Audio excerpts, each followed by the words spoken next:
Team NBS Media presents The Mask Podcast.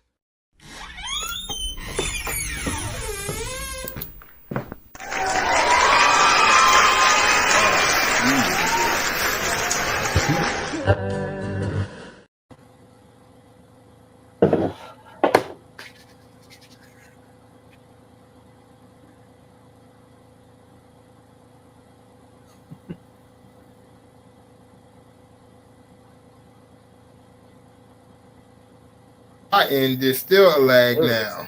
Yeah. I told you, see, yeah. I don't know what happens about that 7 o'clock, yo. Everything just gets wonky over here. I don't know. Can y'all hear me? I got you. Yeah, that joint just get wonky as hell for some reason. I don't know. Waiting for Joe. I guess he'll sign on, whenever he comes. But this segment right here is about, WNBA, as I said earlier. What happened to Rick?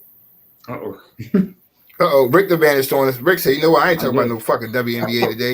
He just straight went off the damn screen and shit. The roll, man. Had to get up real quick.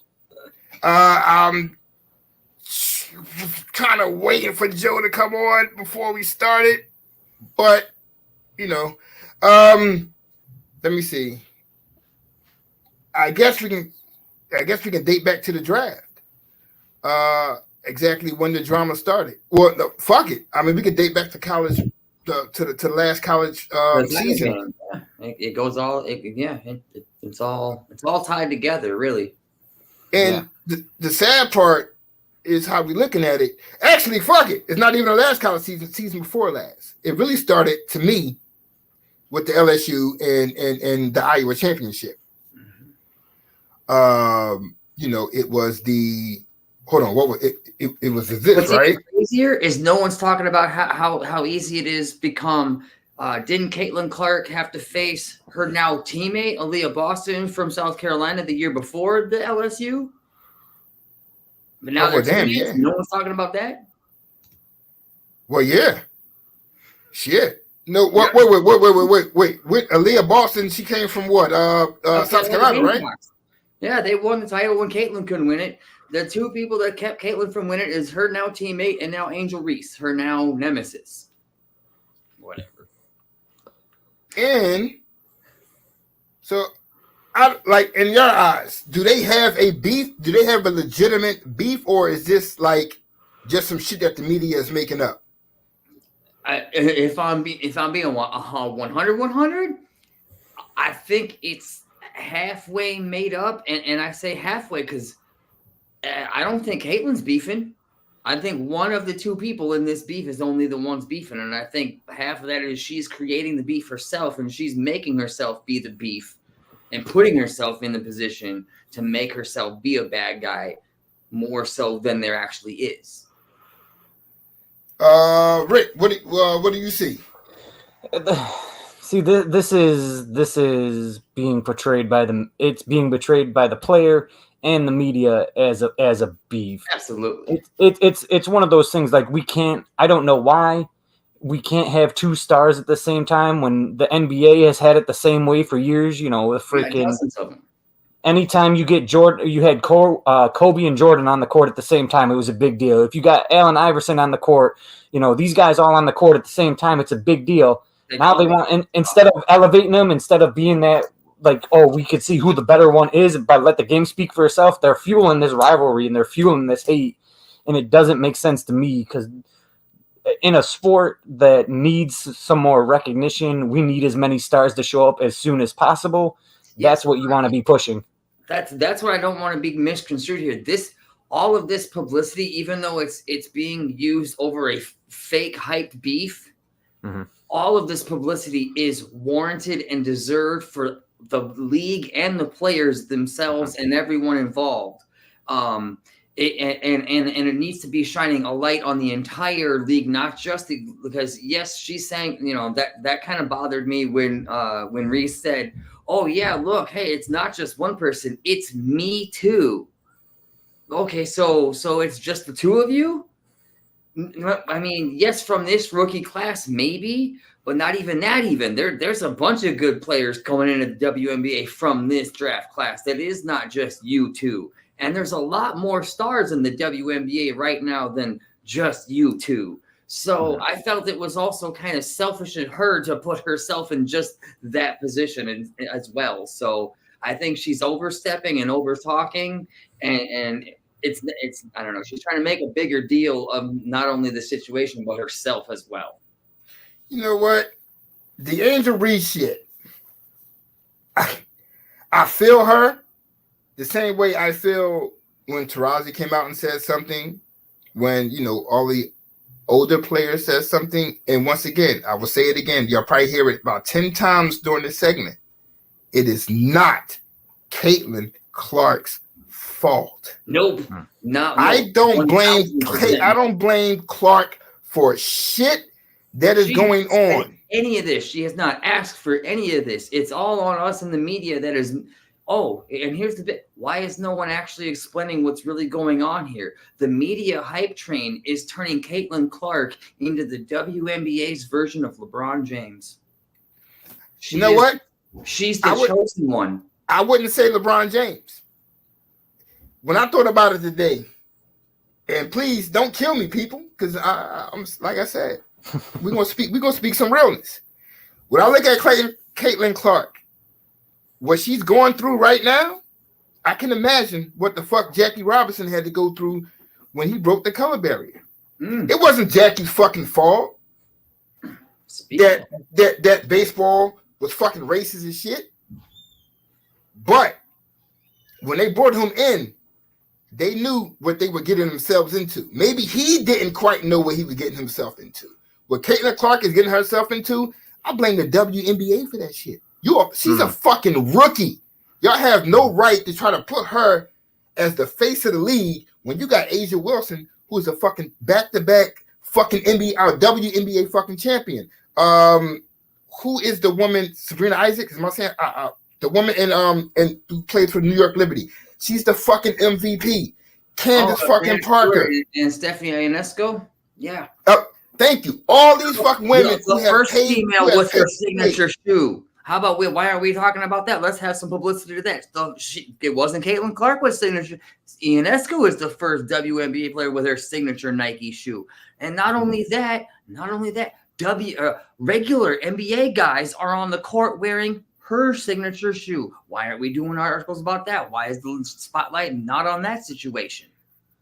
Oh, that's simple. That's simple as fuck. Oh, and you know what? And you know what else? You want to market and build the WNBA market? That in itself is it's built-in marketing. You already got NBA guys that are recognizable from NBA and everywhere else wearing this woman's shoes. Why are we not ad campaigning that right there, having the NBA guys in the commercials wearing her shoe? Mm-hmm. Yep. Now we have Joe Cardozo here now live. Joe, what's going on, brother? Doing pretty good, man. How you gentlemen doing tonight? Awesome. Good. We all right. We already see Steve is on 100. As always. I would expect nothing less. We were just talking about the beginning stages of, this Caitlin Clark mess. And from my point of view, like I said, just from mine, I always said it's not her fucking fault. I blame the marketing. She had no right to be labeled as the so-called face of this league when there were so many other women before her. That's why these women are mad. Like, yo, you can't come in and steal something, my thunder, when you ain't done shit, shorty. You ain't got no all-stars underneath you. You ain't got no fucking rings underneath you. You ain't scored one fucking basket. Why are they trying to put you above? That is a fucking problem. How about the entire roster of the Las Vegas Aces? They're an entire dynasty of stars. Yeah, but I would have to ask, though, my question would be, are the players in the WNBA really upset with her, though? Or is that just a narrative that we're seeing? I mean, half that is also being media built in. It's not really that. I mean, we're seeing some hard fouls, but Angel Reese is also getting those hard fouls, too. So it's not just one rookie. They're all getting the business. I would say if you read something or see something often enough over and over again, eventually you're going to start to believe it. So I think that if you spend a lot of your time in social media, especially if you spend your time on the wrong side. The wrong side. There can be X. You would think the players of the WNBA have a problem with her. I don't think they do. I really don't think they do. I think they're treated like any other rookie would. Now, am I saying that every single player that's in the league loves her? No, definitely not. There's probably people out there, to Mark's point, that have some jealousy. But I think a majority of them are like, hey, we saw what she did in college, a fantastic college career. Now she's in our league, but this is the best league in the world. And to Mark's point, she has to earn her stripes. So I think a lot of people in the league are taking it as a challenge. Okay, I'm lacing it up against Caitlin Clark tonight. I'm putting my best defense. I'm going to make sure my jump shot and my mid-range game is where it's at and where it needs to be. This is an opportunity for me to get some shine as well. I think there's more of the competitive and a lot less of the hate we keep on hearing people say. And I think that there's well-known, documented to that rookie hazing in all professional leagues that you could discuss that goes on. Yeah. So, I mean, it's not like it's something new that we're all like all of a sudden, oh, this is happening. And like, no, this is normal sports competitive nature. Yeah. Well, you know what? And I want to jump. Sorry, go ahead, man. Your show. I think I want to jump in and we can talk about that. And you're absolutely right. It has happened. It happened in the NBA. You think of when LeBron came out, people didn't like him because they liked Kobe. When Kobe came out, people didn't like him because they liked Jordan. When Jordan came out, people didn't like him because they liked freaking Magic. It happens every single time a rookie that is of that star power has come into a league. Anytime you start talking greatness or the next great person, that person gets that little bit of extra shine and gets a little bit more attention on the court. Or how about when Steph Curry came in and started changing the game? Everyone was all up in arms, like, what are we really doing? Are we really going to have shooters and blah, blah? Like, I was one of them. Yeah, so, and it's working out just fine for the NBA now, right? So, I mean, let shooters shoot. So, that's a great point by Steve. That's why I don't like him. I don't like Steph Curry literally because I wasn't raised in that kind of basketball. I'm used to Mark Jackson, bounce pass in the paint to Patrick Ewing, David Robinson, Hakeem, Alonzo Mourning, some mid-range game here and there. Oh yeah. And then when I saw a guy doing half-court shots like it's layups, the hate came strong. I'm probably one of the biggest Steph Curry haters in America. Yes, you are. That's the reason why. His game is not the game I'm used to playing. Yeah. It forced the NBA to acknowledge and accept the newness, and that's just where we're at now with the WNBA happening here with the Caitlin Clarks, and it's just a part of the evolutionary process. But Steve, you said it correctly. The evolution. Now here's the part that the media will not say because they might get canceled. The WNBA has changed, not just in the way it plays its game. It has changed in its image and perception. When we look at college sports, college football, college basketball, the WNBA, when we see those women, the first thing that comes to mind is what about those women? They are different, their lifestyle. Oh. Now, the thing what Caitlin Clark is, and somebody has said it, and it makes sense depending on where you're from and how you're raised. Caitlin Clark is from, she's in Middle America. These could be very Catholic people, very Christian people who don't like a certain lifestyle. Now you got a woman who is not as, you know what I'm saying? She's not like a Cardi B. But she represents Middle American women. And there's nothing fucking wrong with that. Angel Reese represents the DMV. Joe knows what that shit is about. We don't consider Baltimore part of the DMV. I got to get that. You know what, damn Joe. I want people to come from my throat. We do not. I was born in Baltimore. I moved when I was 5 to Maryland, but we do not consider Baltimore part of the DMV. But yeah, she flaunts her urban upbringing, and for us, that's going to draw us into her. For Caitlin Clark, she has the Middle of America, which is going to draw them to her, and that's fucking cool. I'm cool with that. I like Caitlin Clark. The chick can ball her ass off, no doubt about that. That's the only thing that should be mattering. But also at the same time, Caitlin Clark, Angel Reese, Cameron Brink, I think that's her name. They're different. They're different than what we're used to in the WNBA. Like you see them come before games, these women are looking sexy as shit. See, I would disagree with you on that, Mark. They're not different. It's just that now there's more coverage. That's all. Yeah. It's always been a runway walking from the car to the locker room. It's just that now, with all the money being backed into these women, now you're seeing that more often. The WNBA really always had a sense of style, hype, but nobody was paying attention to it. I mean, we're doing a show now. On my other screen, I'm watching a game being live streamed on X right now. Oh, look at you. So I was going to bring that up too. This isn't the first time that we've had multiple stars opposed or used as part of the modeling to bring about awareness or attention. When the WNBA was first launched, basically, the first two big names were Rebecca Lobo and Lisa Leslie, and they were put on different coasts to bring the two biggest markets, LA and New York, and bring the NBA, WNBA attention and get attention to the biggest markets and have a rivalry built in from the get-go, from jump.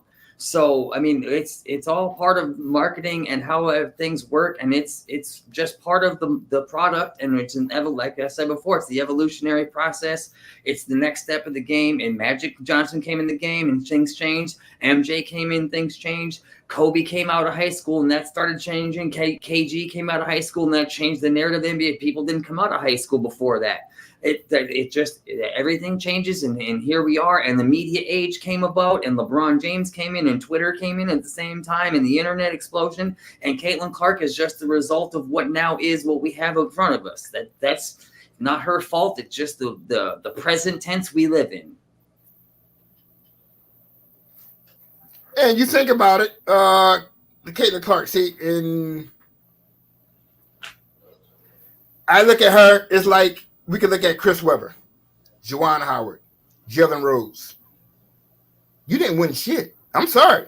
Once again, it's not a hate on Caitlin, but they chose to make a person who didn't win shit bigger than the people who actually won shit. That's where there is some animosity there. It has to be, because these are competitive people we're talking about. Like if I'm Angel Reese, I'm like, yo, exactly. Where's your ring? Do not market her as if she's better than all of this when we beat her. Yeah, on the biggest stage. I see what you're saying, Mark. But at the same time, you're making two good points. I can see that, but I can also see that should light a competitive fire under your butt. Hey, I'm gonna go to the gym that much earlier, so my jump shot and my 3-point shot is as good as hers. Because if you're gonna talk trash and say somebody's not good, you better have the game to back it up as well yourself. Damn right. But and yes, so the team she played for, did not win the final team goal with the championship ring that Reese did, and Reese had a better team around her. You could make the argument Caitlin Clark did more with less and got there to it basically on the strength of herself more than the strength of a team. She also set just about every single record possible, including broke some of the men's records in college, I believe, as well. So it's not like she didn't do things in the college game. She did things no one has ever done in the college game. The only thing she didn't get was that ring. One thing. That's the only thing you can even try to say about her that was against her game in any way. And yes, Reese did get one.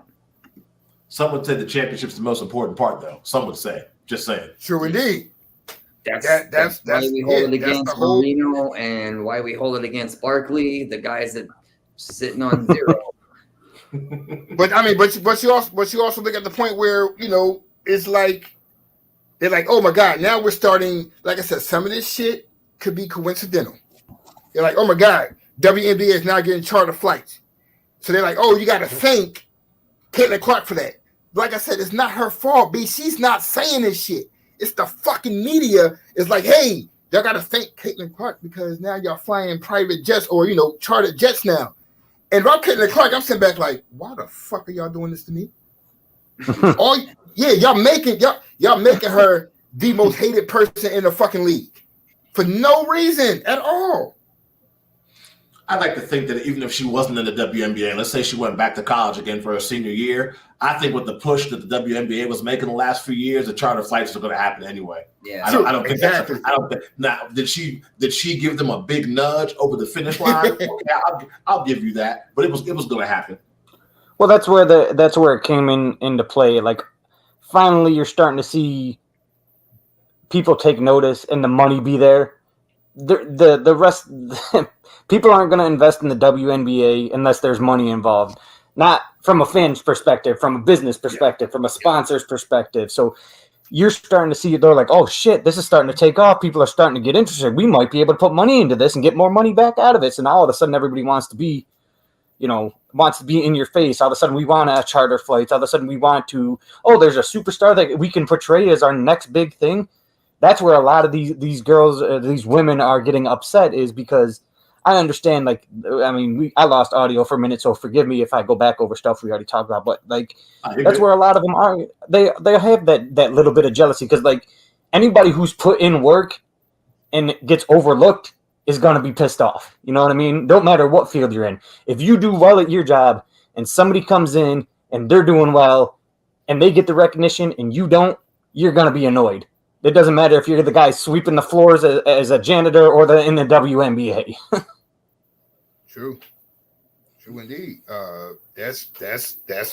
That is some factual shit. I guess my thing with the WNBA is I know they kind of pissed. They got to be pissed because you're putting your marketing behind this, and what they're like, 2-9. Mm-hmm. Like, they were not counting on them losing. Don't get it twisted, bro. The record has nothing to do with it. People are still watching. That's what I'm saying. Exactly. I agree. But that proves its own marketability. A losing team can sell out.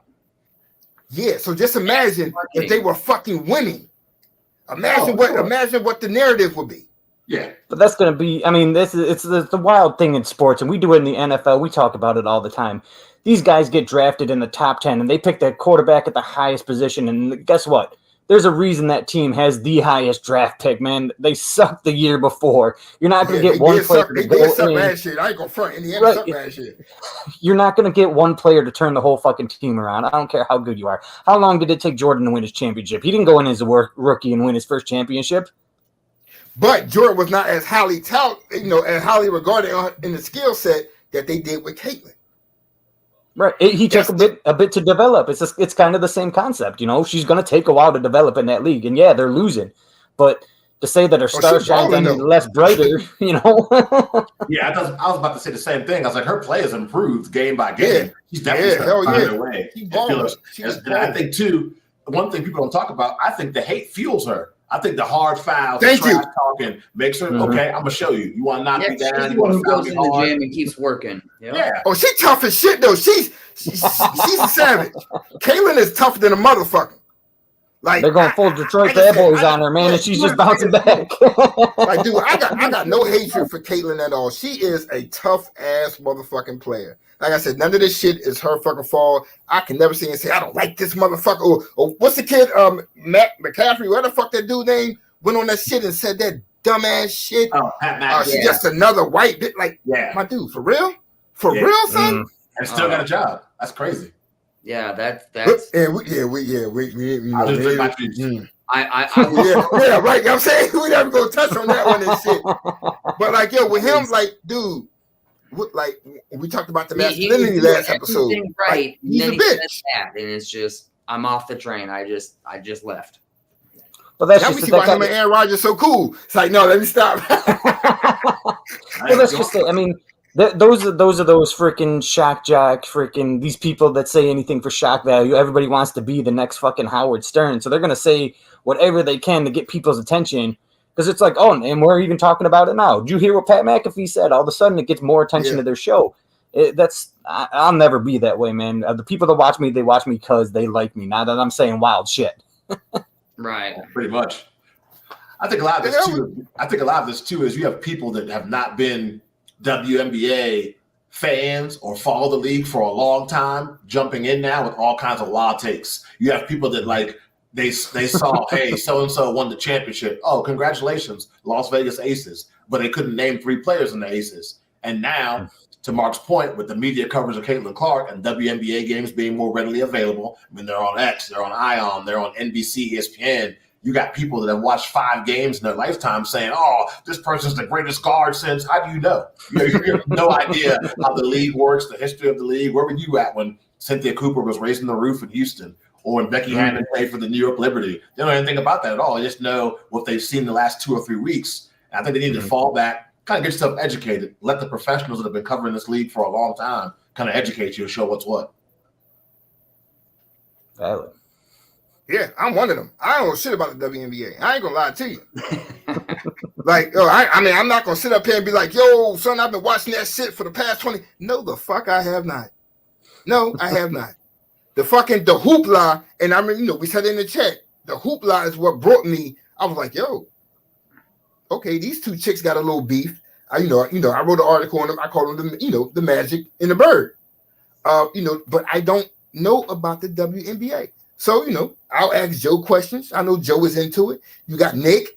We got other guys that, that NBS who knows about that shit. That's why I don't touch it like that. But the only reason I wanted to do this episode was because of the media side of shit. I don't agree with what the fuck they're doing. I don't like it. I don't like that they're trying to paint this girl, this young lady, to be a fucking villain when she ain't got shit to fucking do with this. Yeah.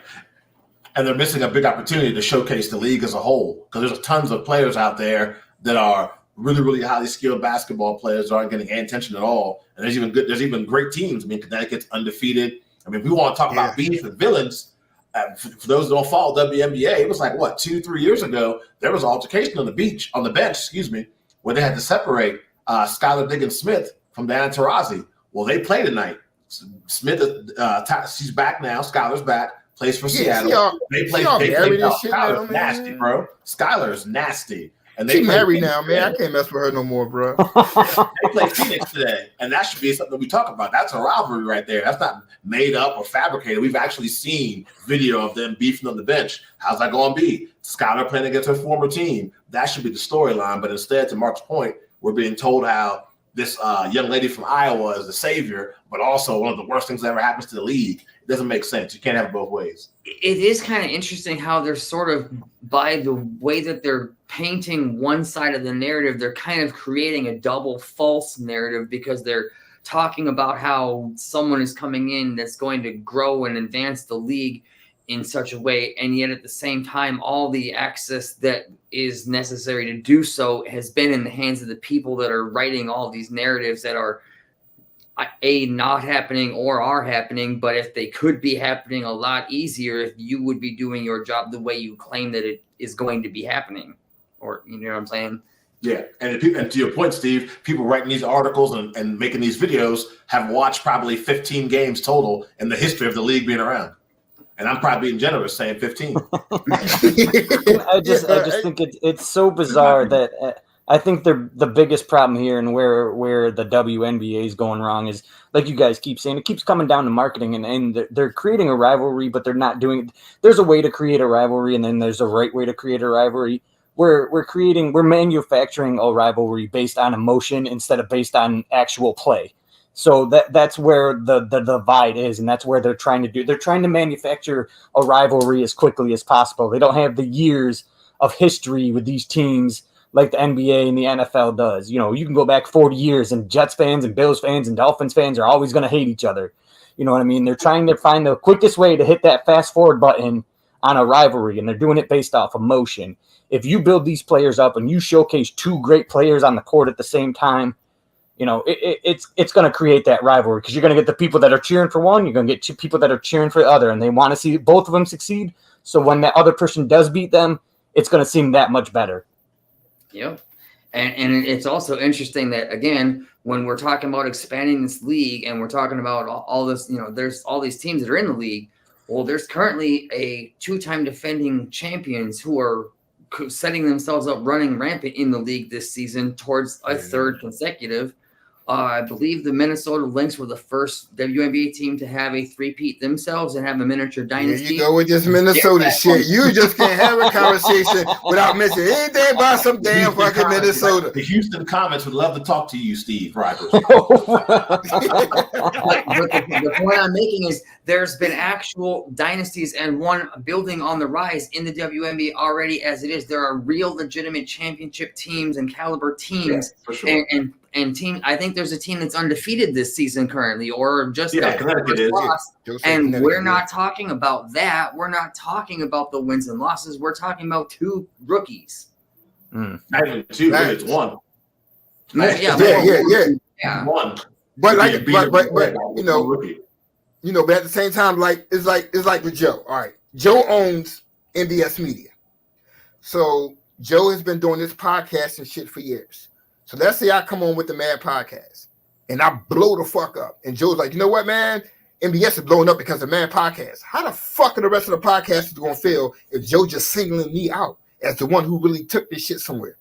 Like they gonna feel some type of way about that. Yeah, and I'm like, for one, I didn't say, hey, Joe, go in a room and big me up. I didn't do shit. I'm innocent. However, Joe decided to throw me into the fucking fire.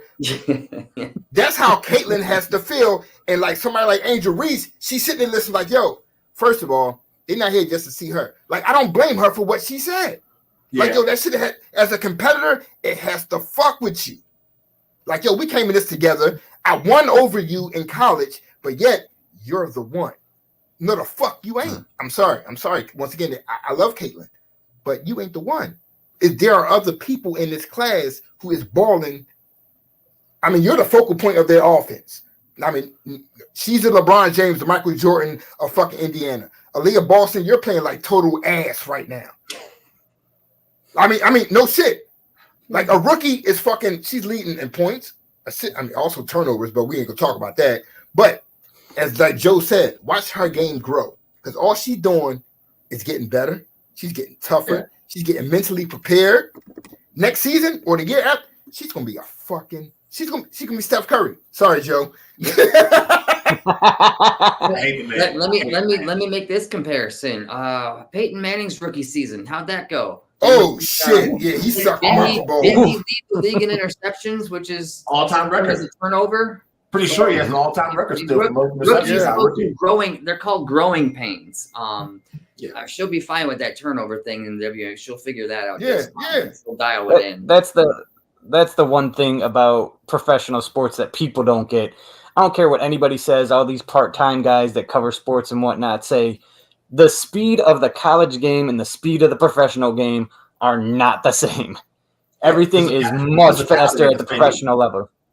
What's that? So the physicality is not the same either. No, yeah. No, I mean, professional sports are physical. Yeah. I mean, you could talk about like all these college teams that are, good at the college level that are fantastic, and how many guys get to the league and just they're average at best. They're not even in the top 10 at their position. And then you also got to think for her point. Now you got everybody gunning for you. Yeah. So like Joe said, everybody's going to give you. Yeah, everybody's going to give her their fucking best Draymond Green, Dennis Rodman impression. Like our goal is to lock you the fuck down, and you're still averaging 18, 19 a game with fucking 5 boards and 6, 7 assists. Like she's a really underrated. Like she is fucking killing it.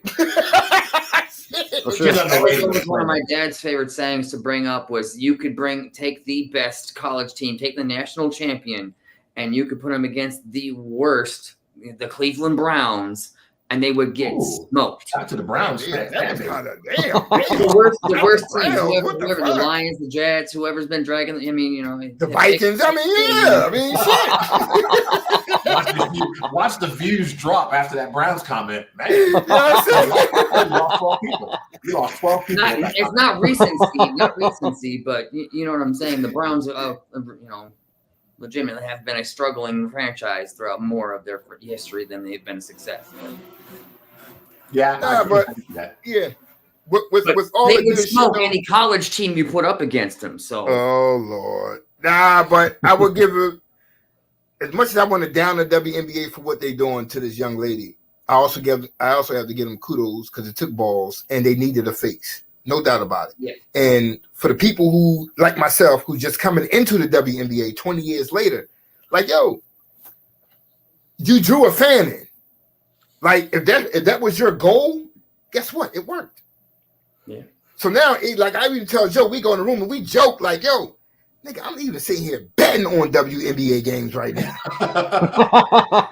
I would sit there, I would look at the stats like, all right, Shorty about to drop 6 assists, boom, boom, boom. I don't even know who the fuck these players are. But with your marketing, no matter how fucked up it may be, you drew at least one fan in, and that's me. They did it worked. It worked for a lot of people. I mean, but this, like I said too, though, with the money they're putting into the league and the support they're getting now from corporate sponsors, it was only a matter of time. I mean, take a look at, like Steve talked about, the Aces, back-to-back champs, all their home games sold out. Damn. Dallas Wings, all their home games sold out.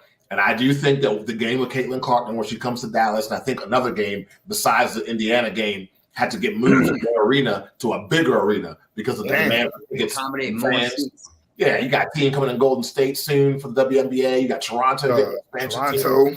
So it's coming. It's coming. Yeah, and now let the celebrities and other like NBA stars start showing up on the court side. That's all it takes. As soon as Jack Nicklaus or whoever it is, Spike Lee, starts showing up on the court side, boom.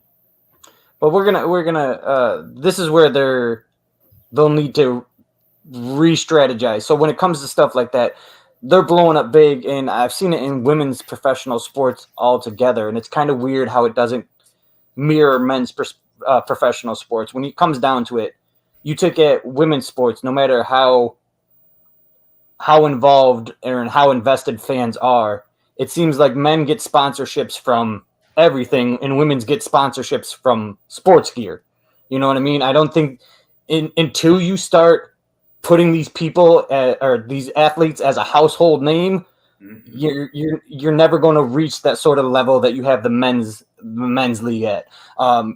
Think of it in terms of the old Michael Jordan, Larry Bird commercial for McDonald's. They were doing McDonald's commercials, bro. They had nothing to do with sports. Dan Marino was selling gloves in the 90s. You know what I mean? Like, they were selling. If they could get, you could get them in front of a fan. They found a way to do it. That's what they got to do. Not everybody's interested in sports. You know what I mean? Not everybody's buying sports gear. Not everybody's buying a new racket. Not everybody's buying women's basketball shoes. If you want people to grow this league and get those sponsors out there, you got to get them into more households than just the sports crowd. Bring those people in from outside. I think it is happening, but it's a slow process. I mean, think about Kim Kardashian, and her underwear line Skims. That's the official undergarment of the WNBA. So that's there's a whole campaign about that. Marketing and branding, and it's coming. To add on to the Caitlin Clark stuff, Wilson has a basketball they made that's specific for her. I think I can't remember the name of the company, but they make watches. They're the official watch company of the NBA. Well, now they're the official watch company of the WNBA, and they have a couple of timepieces that aren't cheap, that are WNBA Pacific. So I think it's happening. It's just not happening as fast as we would think it is. And to your point, Rick, the companies that are doing it aren't super large companies. Like, no disrespect to Kim Kardashian, but you ain't Nike. You ain't Adidas. Right. But that's another thing, too. I mean, that's kind of where they're going to be behind and where they're going to struggle is in the 80s, 90s, and when these leagues were becoming big, TV was the only place you could see these commercials. Now everybody's so into streaming, you're not going to get those commercials the way you used to. You're going to have to get creative with your marketing. You're going to have to find a way to get that out there because it's not 15 minutes of TV, 5 minutes of commercials anymore. People watch streaming, skip the commercials after 30 seconds, and you're back to your show. Yeah, I think the first time I ever saw Sir Charles Barkley was on a right guard commercial. I didn't remember that, man. Oh yeah, you remember the right car commercial? You remember them shit. He had like the little polo shit. Yeah, I remember that. Yeah, I remember them shit. They had Michael Jordan on Looney Tunes well before Space Jam, man. He was rocking those. Space Jam, no, it was Fruit of the Loom. He was selling underwear. Right, exactly. I remember that. Yeah. So, I mean, like you said, Rick brings up a good point. I mean, I think these creative teams for these companies are being smart. I mean, if you're a social media person, if you're on Instagram, if you're on TikTok, you see advertisements with these WNBA stars and athletes promoting stuff that's not sports related. But again, it's on smaller brands and it's also just starting. And they have a long way to go. It's about being a brand and being brandable and having brandability and branching into other brands together and making everything, Yeah, it's happening. It's just not going to happen overnight. You can't hit the fast forward button. Well, and another thing I've always said, and not to cut you off on that, so I apologize on that one, but one of the things that some of the new leagues, even the men's sports, like with this UFL or former XFL, whatever you want to call it nowadays, where they're not getting their players in front of a crowd is a show like Hard Knocks, where you can get to see what these guys are like off the field, to really root for them, to see what their family's like, or to see how they interact with their teammates. Oh, no. You build a lot of that brand. They do have that now. They do have that. Yeah, Who does? They did a whole season under what with Caitlin Clark, and it was 2 other females. That's fucked up. The young lady from UCLA was on there as well. They followed them for the whole season. Yeah. The Las Vegas Aces have their own documentary series they have as well. Yeah, but that's just it. That's where like it needs to be a league-wide thing. Limited, yeah. You're right, Rick. You're right. For sure. I agree. Sample size is too small. You need to expand it. Yeah. But like I said, in time, they headed in the right direction. They just went about some of the process the wrong fucking way. Yeah, that's all. You just put the young lady into the fire. Putting the spotlight on the intention of where it is growing and how it is growing, and look at where it is growing, and this is what's next. They're not like me. They're just going, this is who it is that we're gonna. Like me, I would do what Rick said. I would take Caitlin, I would take Reese, and I would do the Jordan and Larry Bird shit. Yeah. I would do the commercial with them too. Yeah. So in 10 years, whatever their career is already, You don't have to wait 20 years to do a documentary of the 30 for 30 series on those 6 players. Which is true. I mean, like, look, man, no matter how we feel about them, and Caitlin, like, she's good for the game. No doubt about that. She was awesome for college basketball. Like, she changed the way. The narratives that are being created, the false narratives aren't good, but everything else involved, the players themselves, the environment and the growth of the game and the product itself and the WNBA exposure is all good for the game. It's the false narratives we don't need and the unnecessary race involvement. Well, the easy way to kill the false narrative is, like I said before, the people that have been covering this league for years need to be lifted up, and the people that watch 2 games pipe down and take notes. I mean, like you and Mark don't watch soccer at all, Steve. I don't see you guys come out of left field saying, "I think Messi sucks. I think Ronaldo USA is the best soccer team in the world." What are you talking about? I ain't know who the fuck those motherfuckers are, yo. Yeah, exactly. That's my point. So the Stephen A. Smiths, the rest of these people that watch 1 or 2 games a year, be quiet. Let the people that have been covering this league for a long time, like Cheney, like Andrea Carter, like L. Duncan, let them do what they do and just take notes. You'll get there eventually. It's okay to be the best. It's all right. But that's just it too. Like, if you want to build these guys up the way, or these ladies up the way that the men are, you've got to do it with women who play the game. You can't just have a sports analyst, like you said, like Stephen A. Get one of these retired stars that were in the WNBA. Get them on First Take. Don't forget. They don't want to split up that segment. They don't want to give Stephen A. less airtime because it's going to mean less ratings for them. But if you want people interested in the league, that's how you build it. You don't do that shit with someone who doesn't know the game. And personally, the more I watch Stephen A., he was an NBA guy. I trust his word is gold for the NBA. But once they started moving him into other stuff, the less I started trusting his opinion. Yep. And give them more than 5-minute segment. Give them the problem that's the problem. They've given him too much rope of his own opinion and not actually sticking in. And so now he's just sticking his nose in bit. And that also in itself, since we brought up Stephen A., what are we really talking about? And why aren't we talking about how, because we want to shine the light on more women in all works and around the sports and the analysts and all that. So why is we allowing Stephen A. to go ahead and say that he's responsible for how Monica McNutt has made her name and what? Like, are we for real right now? Like, really? Yeah, that's ridiculous. Like, get out of here. Like, that's just we're still we're doing that now.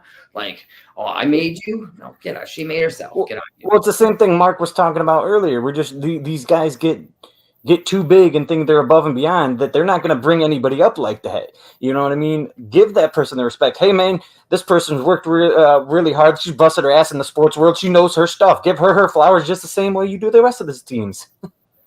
Now, to that point, I would say they both said what they said. However, She took a jab. She took a fucking jab. I don't care what color skin you are. You don't, a black woman or a black man don't jab another black woman or black man on national fucking television. You don't do that. She took a fucking jab at that man at the end. Right before it's time to go up. What was the jab? The jab was, hey, Stephen A., you could have been talking about this on your show 3 years ago. I call that facts. She was right. No, facts. Now, hold on. Facts. Now, hold on. We're not saying it's not facts, but you still took a jab. I don't. You still took a jab, whether it was fact, whether it was facts or not. Now that can go to any fucking show. We just spoke on ESPN and them. Like, yo, y'all could have been doing this. First Take, whatever show we talking about, y'all could have been talking about WNBA basketball. And the fact of the matter is, everybody's been talking about WNBA basketball for the past 20 years. The fact is, this season it just blew up bigger than what they expected it to. Mm-hmm. So now it was like, oh, why y'all ain't been talking about this 3 years ago? Y'all can ask me, Mark, why you ain't been writing about this shit 3 years ago? Because what? Because I fucking have it. Yeah, I've never written a fucking WNBA article until this year. The difference, though, Mark, is you recognize your ignorance with the league and you ask for help and you ask people that have followed the league. You're not somebody who comes in with a nice suit and says these outlandish statements off of your experience of a whopping 5 or 10 games. That's the difference. Yeah, now, is he an ass? Oh, no doubt about that shit. He is a fucking ass. He had no right to go in there and be like, hey, y'all heard of her because of me, because I built this. You didn't build shit, bro. You built your mustache, your hair, whatever. You ain't do shit. If you pay attention to it, it's kind of almost mirroring the Caitlin Clark rivalry, where you've got these old heads that have been there for a little while that have built sort of something great. Now you've got someone new, fresh, who is coming up and getting her opinions known.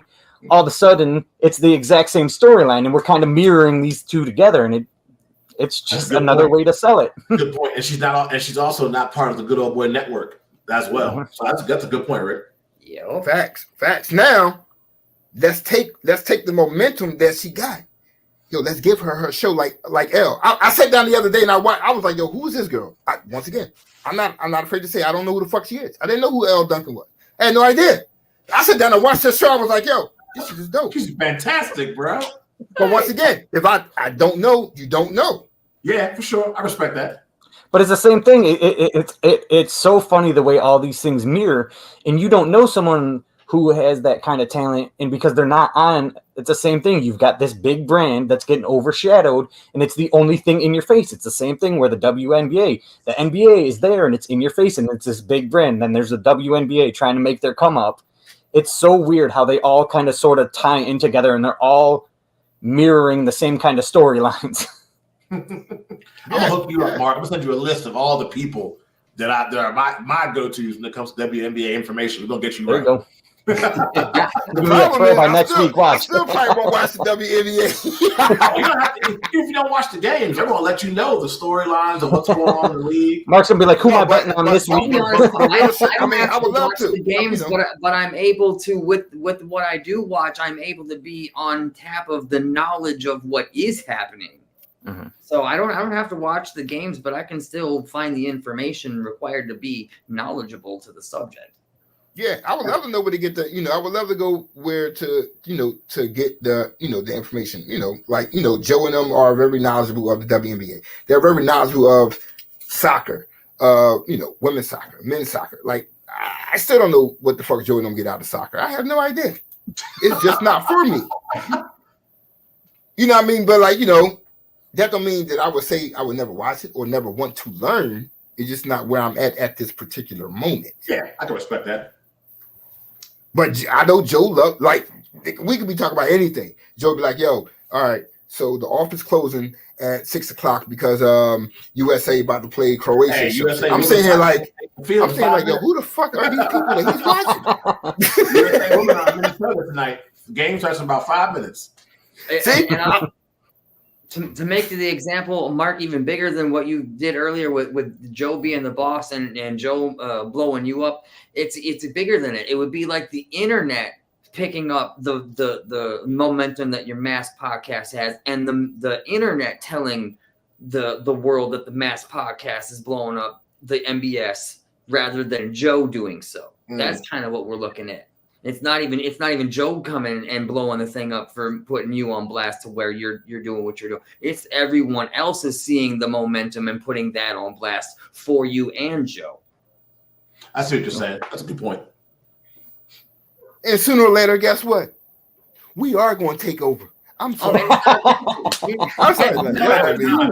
We're doing this. Oh, wait a minute. Wait.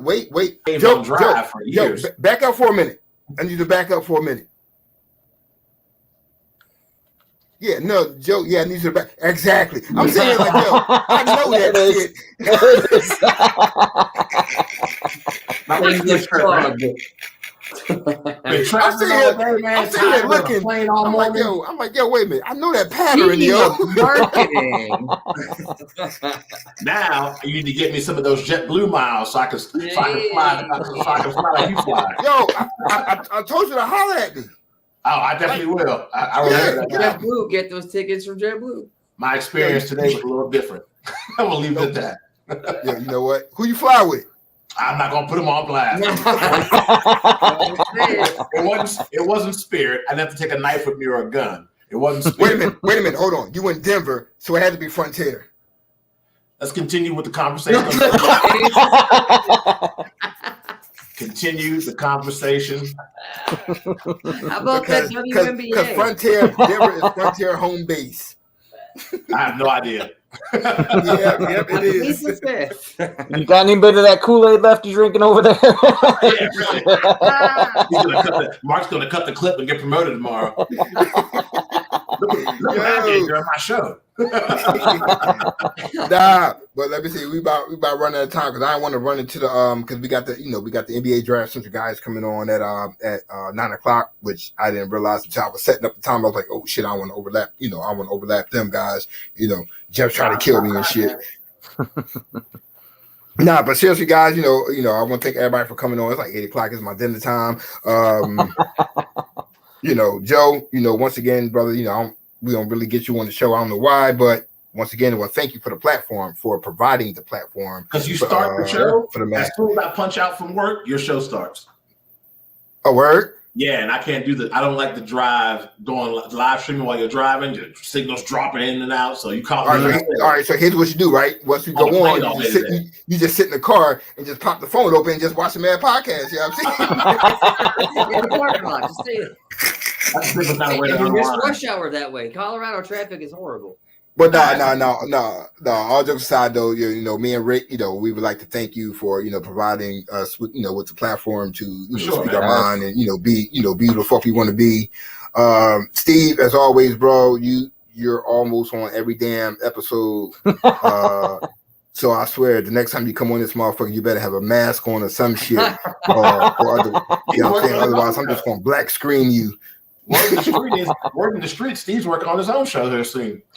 A word? That's the word. Oh, I mean, Steve, you got the platform right now, bro. Tell everybody what you're working on. Just some ideas so far, and I got to get more concrete going on. So it's a work in progress for now, but stay tuned. Really, that's what you tell the audience? Like, hey, I'm working on this. It's a work in progress. In the industry, it's called it'll be a late night thing. He's talking like 10:30, 11 o'clock Eastern time. Hold on. That's what we doing, Steve. Like, yeah, I'm working on something, y'all. Just stay tuned. What the fuck? No, but all jokes aside, the worst hype man ever, man.